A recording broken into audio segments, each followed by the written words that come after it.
Buenas noches, pues el tema de hoy que vamos a hablar un poquito de artritis y como sabemos la artritis en niños, pues realmente muchos piensan cuando hablan de artritis en adultos, prácticamente hay un desconocimiento de artritis que lo puedan presentar los niños y es por tal que nosotros sugerimos este tema. El día de hoy nos va a acompañar la doctora Yáñez, que le agradezco mucho que haya aceptado la invitación con este tema que es artritis idiopática juvenil. Y la doctora Yáñez, la doctora Patricia Yáñez Sánchez, es egresada del Hospital de Especialidades Centro Médico Nacional Siglo XXI, es médico adscrito al Servicio de Reumatología Pediátrica del Hospital de Pediatría del Centro Médico Nacional Siglo XXI, cuenta con un diplomado en investigación clínica y docencia y actualmente es profesora adjunta del curso de especialidad en reumatología pediátrica. Sin más, le cedo la palabra a la doctora Yáñez, pues para que platiquemos un poquito más sobre artritis. Buenas noches, muchas gracias por la invitación. También agradezco a los organizadores, ¿sí?, por la invitación, y me parece muy importante este tema, ya que vamos a ver que es una de las enfermedades más frecuentes en edad pediátrica, y a pesar de ello, y lamentablemente muchas veces pasa inadvertido. Entonces yo les puedo comentar que no nada más aquí en México, sino es a nivel mundial, que la enfermedad, el diagnóstico se hace en promedio después de 2 años de haber iniciado los síntomas. Entonces me parece que sí es importante que lo detecten a tiempo para evitar la discapacidad que produce la enfermedad. Entonces empezamos con la definición. Es una artritis crónica que, como ya les había comentado, es la más frecuente en edad pediátrica de las enfermedades reumáticas. Esto es en una artritis crónica en pacientes que tienen 16 años o menos. Y la artritis se caracteriza porque debe tener una evolución de más de 6 semanas. Como les comentaba también, produce una gran discapacidad en estos niños. Aquí tenemos la epidemiología. Como ustedes pueden ver, hay varios subgrupos de la enfermedad.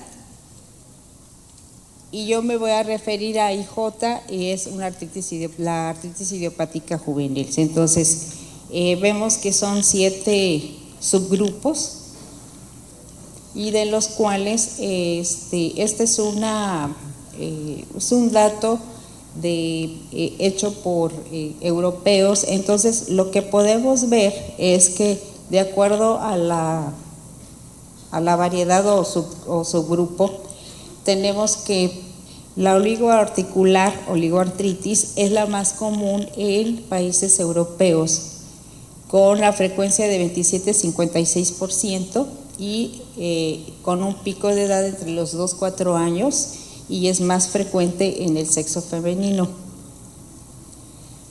Aquí en segundo lugar está la artritis, poliartritis con factor reumatoide negativo con un 28%, y tiene un pico bifásico en el que se puede presentar en las edades de 2 a 4 años, y un pico tardío que está entre los 6 y 12 años de edad.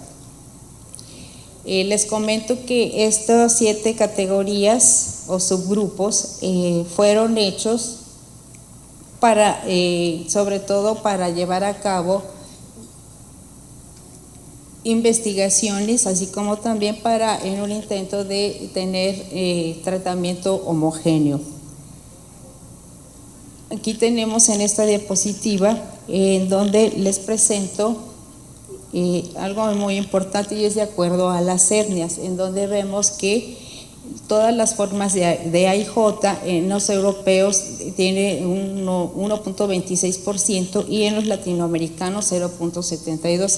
Quizá esta variación tiene que ver mucho por la economía y todo lo que implica esto, y que por otra parte pues no estamos acostumbrados a estar haciendo protocolos de investigación, ¿sí? Quizá por eso. Tenemos, como les comenté, que la oligoarticular ellos la tienen hasta en 1.28 y la extendida también 1.45. Como ven ustedes, aquí en los latinoamericanos o hispanos es de 0.82. La variedad poliarticular con factor reumatoide está positivo.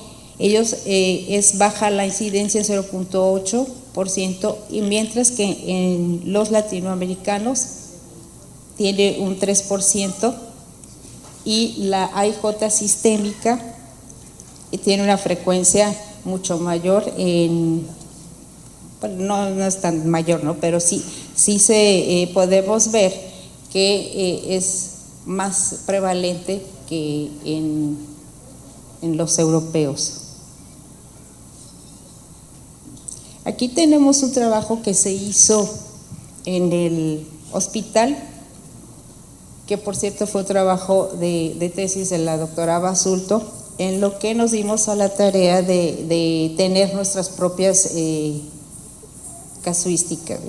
Entonces aquí nos dimos a la tarea de revisar todos los pacientes con el diagnóstico. En total fueron 116 pacientes, de los cuales el 64.7% fueron del sexo femenino, con una edad al inicio de los síntomas, con un rango en años de 7.6 y un tiempo entre el inicio de los síntomas hasta el momento del diagnóstico con un rango en meses de 6. En cuanto a la variedad de AIJ, encontramos que la más frecuente fue la poliarticular factor reumatoide negativo con un 28.4%, seguida de la sistémica en un 26.7%, y en tercer lugar la poliarticular factor reumatoide positivo con un 25%. Esta fue en barras, lo mismo que les acabo de comentar, pero vemos que en cuanto a frecuencia, mientras los anglosajones tienen más frecuencia de oligoarticular, nosotros vimos que solamente 2 pacientes tuvieron esta forma de AIJ. En cuanto a la etiopatogenia, podemos decir que la enfermedad, la AIJ, es una enfermedad heterogénea, en donde sabemos que hay disparadores que pueden funcionar en un paciente con cierta predisposición genética para que se presente la enfermedad. Está bien documentado que este tipo de virus, el parvovirus B19 y la rubiola, son de los principales disparadores para que desarrolle el individuo la enfermedad. Por otra parte, sabemos que debido a la heterogeneidad de la enfermedad, también vemos que la etiopatogenia va a depender también del tipo de subgrupo que se presente o que se trate. Por ejemplo, la oligoarticular y factor reumatoide positivo, tenemos que son enfermedades autoinmunes que están reguladas por inmunidad adaptativa, de tal manera que tienen mucha correlación con genes. Afortunadamente, en los últimos años, este tipo de estudios se han hecho con frecuencia. Entonces, tenemos que estos ejemplos de de artritis están relacionadas con receptores en los alelos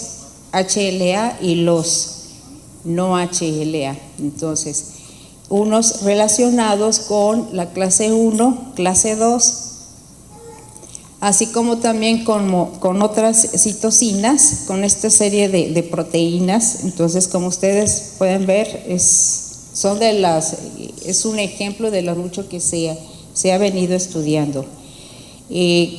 Por otra parte, les comento que tanto la inmunidad innata como la adaptativa, hay una respuesta descontrolada esta respuesta a la presentación del autoantígeno, de tal manera que esto se puede traducir en inflamación y enfermedad. Estas son las asociaciones entre las variantes entre el HLA con los diferentes subgrupos de AIJ.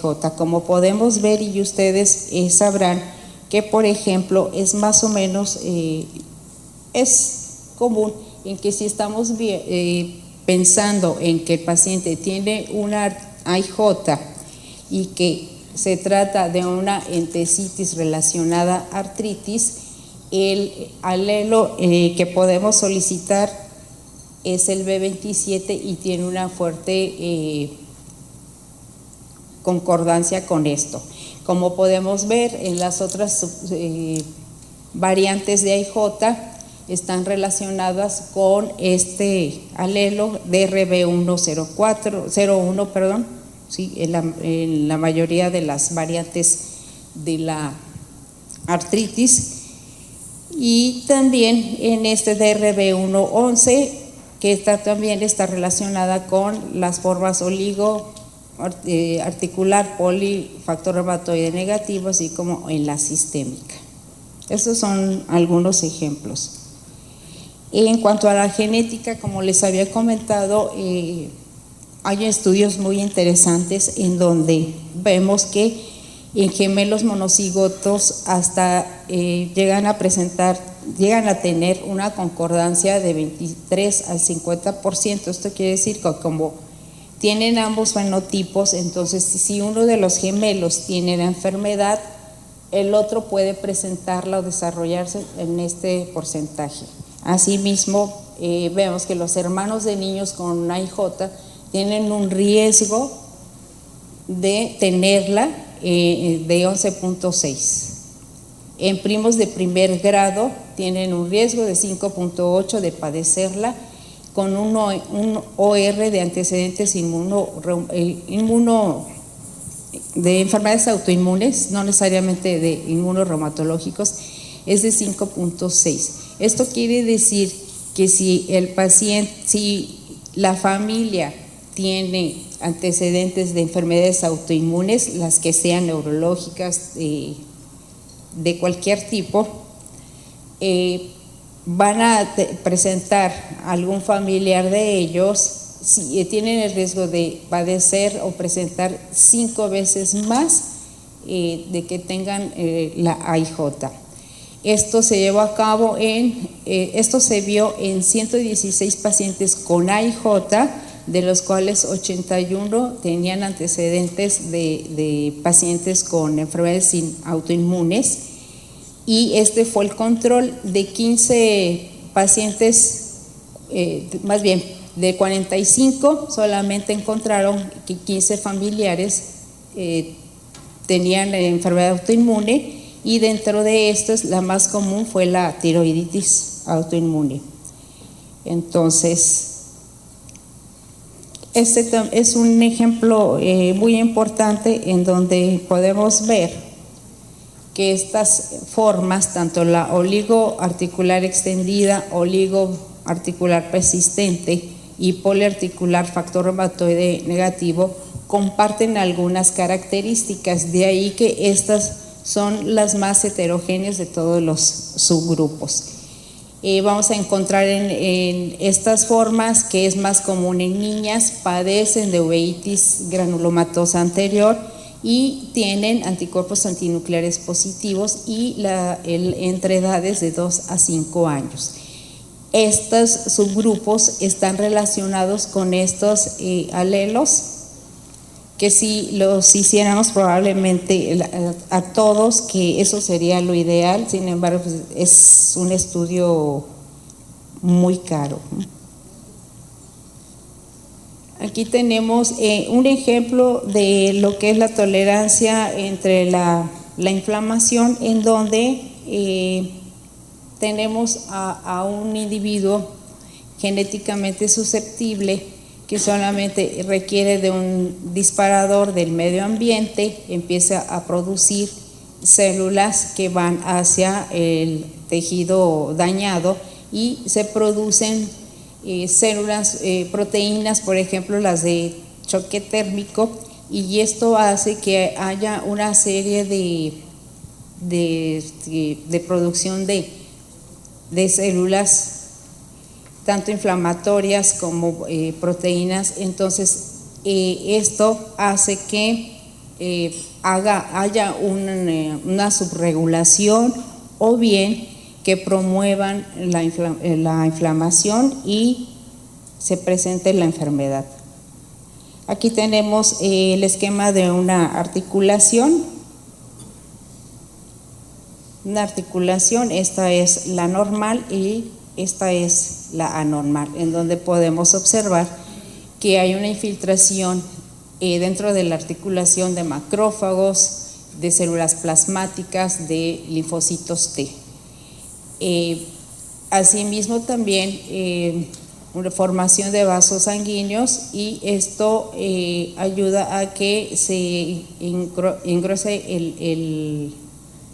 el cartílago, y vamos a encontrar que dentro del líquido sinovial puede contener complejos inmunes, también productos y enzimas, por ejemplo las metaloproteinasas, y complemento también. Es así como se produce la destrucción de la articulación. Les comentaba también, por otro lado, de la clasificación. Quizá ustedes como que no estén así como, ¿por qué se le da tanta importancia a esto, no? Sabemos que desde hace años se han establecido diferentes sistemas de clasificación en un intento de que la enfermedad sea más homogénea. Como pueden ver, el Colegio Americano de Reumatología, en los años 70 el nombre era de ARJ, una artritis reumatoide juvenil, y tenía solamente 3 subgrupos. Por supuesto que muchos pacientes no se podían clasificar bien, de tal manera que los europeos en 1978 le pusieron el nombre de una artritis crónica juvenil y propusieron estos subgrupos. Sin embargo, como todavía salían muchos pacientes que se quedaban sin diagnóstico, desde 1997 hubo una reunión de expertos y le pusieron el nombre de AIJ, artritis idiopática juvenil. Entonces, ellos propusieron 7 subgrupos, los cuales más adelante vamos a comentar. Y como les digo, no hay hasta el momento clasificación clínica importante, más bien de que sea universalmente aceptada. Sin embargo, sí se han hecho esfuerzos, y también les quiero comentar que esta clasificación, que es la que actualmente utilizamos, se hizo en base a alteraciones clínicas y de laboratorio, esto con la intención de crear grupos homogéneos y que se excluyeran mutuamente. Ya más a detalle podemos ver que la poliarticular se subdivide a su vez aquellos que tienen el factor reumatoide positivo y aquellos que no lo tienen, de la forma oligoarticular, que vemos que es una artritis que afecta 4 o menos articulaciones, y de estos hay 2 subgrupos. El primero, persistente, que no afecta más de 4 articulaciones durante el curso de la enfermedad, extendida cuando después de los primeros 6 meses de enfermedad ya vemos que afecta a más de 4 articulaciones. De la AIJ sistémica también sabemos que tiene sus características, por eso es sistémica, y de lo que destaca es la descripción muy típica del curso de la fiebre y del rash eritematoso. La indiferenciada es aquella que no cumple ninguno de los criterios, o bien tiene más de 2 clínicos, 12 criterios, y que de tal manera que no la podemos encajar en ninguna de las demás. La artritis psoriásica pues es poco común, casi no la frecuencia aquí en México, por lo menos en el centro del país, no es tan común, y esta es la entesitis relacionada a artritis con todas sus características. Como les comento, en un intento de que esto tengamos más datos como para tener grupos más homogéneos, es que en este año nuevamente se volvieron a reunir este grupo de investigadores internacionales, en donde dijeron, bueno, todavía vemos que hay pacientes que pudieran cumplir algunos criterios, pero no los podemos clasificar de manera adecuada. Entonces, ellos proponen que para empezar la definición, que es un grupo de desórdenes inflamatorios de inicio antes de los 18 años de edad y que persistan por lo menos 6 semanas y que no haya una causa otra causa que esté provocando los síntomas. Entonces ellos lo dividieron en AIJ sistémica, una AIJ con factor reumatoide positivo, y que dicen en su discusión que ambas subgrupos son muy similares a la de los adultos. Por ejemplo, en la AIJ sistémica tenemos la que se llama enfermedad de Still del adulto, muy similar por la afección sistémica importante que tienen, y la AIJ con factor reumatoide positivo, que también es muy similar a la del adulto. Aquí ya entraron, comentaron ellos, bueno, la AIJ relacionada a entesitis con el tiempo va a ser una espondilitis. Inclusive hay un estudio muy importante de un autor mexicano en el que dice que después de 5 o 10 años el niño va a tener su espondilitis anquilosante. Pusieron en este grupo a aquellos, si se acuerdan, les dije, bueno, está la oligoarticular y la poliarticular con factor reumatoide negativo, y otras que no son clasificables. Y por ejemplo, son las características que ellos comentan en la sistémica. Como ven, pues eso es una fiebre de origen oscuro. Ustedes saben que se tiene que hacer un escrutinio importante porque puede simular, por ejemplo, una infección o bien una enfermedad linfoproliferativa. Entonces es bien importante estudiar a estos pacientes. Entonces estas son las características que ellos proponen. Ya ponen ellos criterios mayores, criterios menores. Y en esta dice, es una artritis de más de 6 semanas de evolución, con un factor reumatoide positivo con un intervalo de 3 meses entre la primera determinación y la segunda, y además que tenga anticuerpos anticitrulina positivos. Es lo que propusieron en estos nuevos, que todavía no están validados, pero van a trabajar en ellos de acuerdo a las conclusiones del artículo. En esta otra se refiere a la entesitis, espondilitis, en donde ya también son más específicos, siguen diciendo, bueno, debemos de tener esta determinación de B27 positivo, no solamente con fines de diagnóstico, sino también el hecho de que tenga este alelo positivo también nos infiere, podemos decir, si la enfermedad va a ser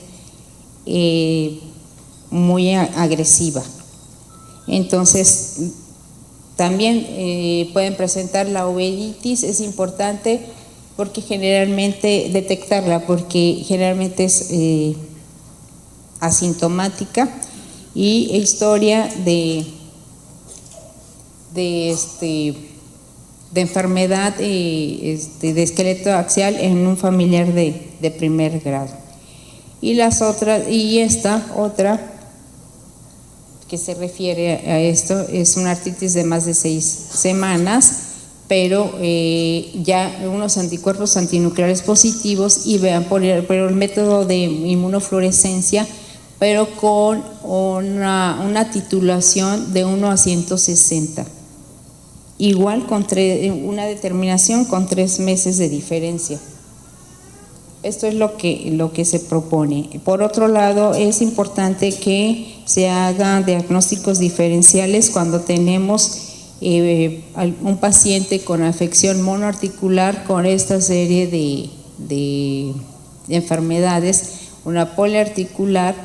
Si ustedes ven, el lupus eritematoso también puede presentar con afección articular, y en la sistémica, como les comentaba, primero que nada, infección y ya otras alteraciones, pero aquí lo más importante sería descartar razonablemente cuando es una enfermedad linfoproliferativa. El diagnóstico, ¿cómo se hace? Es si nosotros hacemos una historia clínica adecuada, una exploración física cuidadosa, además con estudios de laboratorio y estudios de imagen, es que podemos obtener el diagnóstico. De los biomarcadores, los más comunes, si ustedes los conocen, son los reactantes de fase aguda. Podemos pedir la determinación de anticuerpos antinucleares, factor reumatoide, y recientemente agregado los anticuerpos anticitrulina. De los estudios de imagen, vean que básicamente es lo que más o menos comúnmente pedimos, ¿no? Los estudios de imagen, por supuesto que una radiografía simple nos sirve. Si tenemos la posibilidad de solicitar un ultrasonido, eso sería bien, muy bueno, y inclusive una resonancia magnética. Y les comento que no todos los radiólogos están entrenados en hacer este tipo de estudios, y entonces ahí sí sería importante que buscaran algún radiólogo con este entrenamiento. Los estudios de imagen, ¿para qué nos van a servir? Pues vamos a evaluar qué tan dañada está las articulaciones. Si hay alteraciones estructurales, eso quiere decir qué tan crónico tenemos al paciente, es cuando tenemos subluxaciones, tenemos afección de otros tejidos. Y nos sirve también como diagnóstico diferencial, así como también nos permite evaluar si hay alteraciones por el uso crónico de esteroides. De los subtipos de AIJ, de manera resumida, la oligoarticular, como les comento, es más frecuente en pacientes jóvenes, es aquella que nos afecta 4 articulaciones o menos. La mayoría tienen en este porcentaje anticuerpos antinucleares positivos, un 30% uveitis. De esto el 50% puede ser persistente o bien extendida, como les comenté, que aquella que afecta más de 4 articulaciones en el curso de 6 meses de la enfermedad. Aquí podemos ver, esta es una niña con oligoartritis en donde vemos el gran derrame articular que tiene y la contractura en flexión que le provoca. Aquí vean la atrofia del cuádriceps y la inflamación de la rodilla. Esta es una tenosinovitis del tendón largo del bíceps. La poliarticular, comentamos que se divide en factor reumatoide negativo positivo con estas características y más frecuente en el sexo femenino y con una afectación de más de 5 articulaciones. La poliarticular con factor reumatoide negativo, sabemos de 15 al 20% puede parecerse a la del adulto con estas características, sinovitis simétrica con estas características de laboratorio y más común en pacientes escolares. Es muy similar a esta enfermedad, este subgrupo a la oligoartritis, y con estas diferencias en cuanto a que hay afección simétrica, aquí es asimétrica, mientras aquí está negativo los anticuerpos antinucleares, esto es positivo, y acuérdense que afecta el ojo y es en edad más temprana. La poliarticular factor reumatoide positivo, como ya les comenté, es más frecuente, es muy similar a la del adulto, se caracteriza porque puede afectar cualquier articulación, generalmente son las articulaciones de las manos y los pies, y cursan con estos marcadores positivos. Aquí podemos ver, esto ya es crónico, vemos que hay desviación cubital, hay afección de los tendones, que eso hace que haya subluxación y esto esté originando la desviación. Aquí también vemos deformidad en botonero y en cuello de cisne. Y la sistémica, pues bueno, es una artritis de más de 2 articulaciones que tenga fiebre por más de 3 semanas y la característica del exantema es evanescente no fijo, hay linfadenopatía, hay hepatosplenomegalia, hay serositis, predominantemente pericárdico, y se considera que es una enfermedad autoinflamatoria porque tiene que ver con la inmunidad innata, en donde hay una producción importante de células proinflamatorias, primordialmente IL-1, IL-6 y IL-18. Lo más grave de la enfermedad es el síndrome de activación de macrófagos, que puede poner en riesgo la vida del paciente. Se puede presentar, es bajo, pero sí es importante detectarla a tiempo, que bien puede ser por infección o por la enfermedad per se. Aquí tenemos características del rash, ¿sí? Es asalmonado, generalmente se presenta con la fiebre. La localización generalmente es en tronco y puede afectar extremidades también. Vean, esta es una gráfica donde la fiebre es diaria hasta de 38,5 grados. Este es el rash, aparece junto con la fiebre y desaparece sin dejar cicatriz y no es palpable. Esta es otra gráfica en donde vemos como es en agujas la fiebre, en donde predomina por la tarde y por la noche. A esto se le llama la fiebre cotidiana y se acompaña generalmente de un gran malestar, así como también con taquicardia.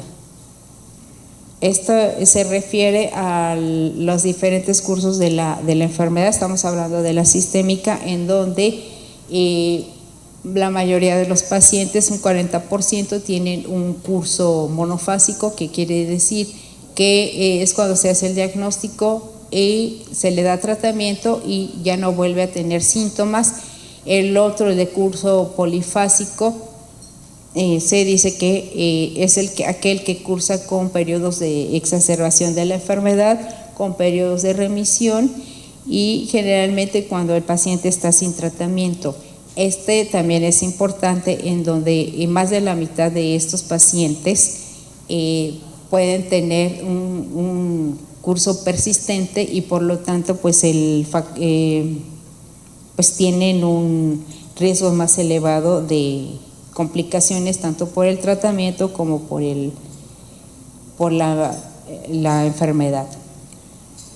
Estas son las manifestaciones raras de esta variedad de enfermedad. Podemos ver qué tan grave puede ser y que de ahí que les insista, ¿no? Hay que hacer un diagnóstico diferencial importante, y también por otro lado pues que no sea por la enfermedad per se. Y esta es la entesitis relacionada a artritis. Les comento rápidamente, de hasta un 90% tienen positividad para este alelo, y es en varones mayores de 6 años de edad. Con estas características ustedes pueden ver que la mayor afección es en miembros pélvicos. Aquí vemos una foto donde hay un entesitis. La entesis es la inserción del tendón en el hueso, y es muy común encontrar esto en estos pacientes. Y la artritis psoriásica, que es la que nosotros no vemos, pero los europeos sí, se caracteriza porque hay afección cutánea, las placas psoriásicas, hay dactilitis, hay onicopatía, y predomina en este grupo de edad, y algunos pueden llegar a tener sacroilitis. Esta es una foto donde vemos esto también es muy típico. Si lo vemos, lo primero que tenemos que pensar es que sea una psoriasis. Esta se refiere a la dactilitis, inflamación. Vean qué importante está. Se ve de inmediato, ¿no?, la inflamación, y la onicolisis de todas las uñas, ¿no? Y la indiferenciada pues es aquella que no cumplen criterios, y o bien cumplen más de uno, de tal manera que no es posible encajar en alguna otra clasificación. Los factores de mal pronóstico: cuando afecta la cadera, cuando afecta la columna cervical, tobillo, muñeca. Cuando tenemos que, a pesar de tratamiento, hay una elevación marcada o prolongada de los reactantes inflamatorios, y cuando tenemos daño radiográfico. Esta es una micrornatia, talla baja también, tanto por la enfermedad como por el tratamiento. Y esta es una radiografía de cadera, donde vemos que prácticamente la cabeza femoral pues está pegada al acetábulo. En cuanto al tratamiento, el tratamiento aquí